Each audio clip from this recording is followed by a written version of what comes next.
It's a modern-day Sagrada Familia that's been taking shape for more than half a century in the small town of Mejorada del Campo on the outskirts of Madrid.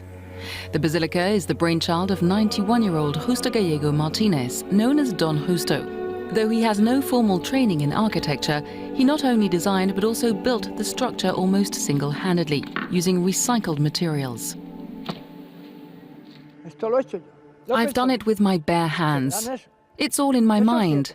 I've also had help, though I've worked on my own as well, of course, a lot. Nights on my own, I think about it. Partly modelled on St. Peter's Basilica in the Vatican, the building stands almost 40 meters high and has several chapels, cloisters and a crypt. This is all handcrafted. It's plain. There are no straight lines, just curves, which is even more complicated to build.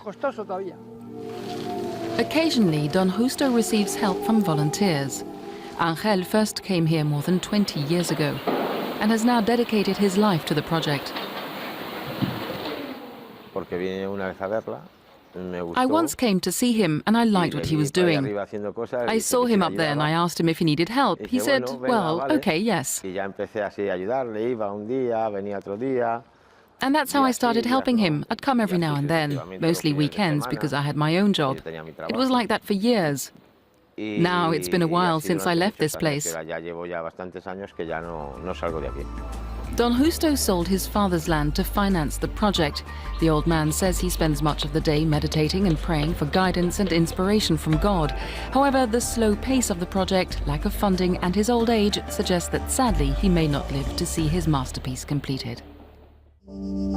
Here in the town of Lodi in northern Italy, a cathedral unlike any other is under construction. The brainchild of late Italian artist Giuliano Mauri, the tree cathedral is made of wooden structures enclosing trees, causing them to grow in a specific manner.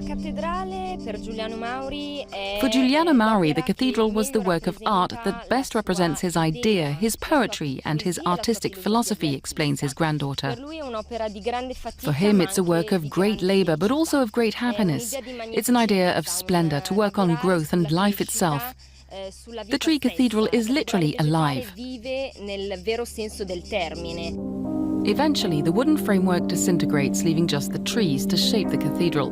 The Lodi Cathedral is the third of its kind. Mauri built his first back in 2001 for an outdoor contemporary art exhibition. There's a true respect for nature in his works. They're in harmony with nature and shouldn't be considered as new constructions. He used to say that he was not inventing anything, but just building something that was suggested to him by nature, something that could have already been there. After Mauri's death in 2009, his family took over his latest project in his hometown of Lodi, which is expected to be completed by the autumn.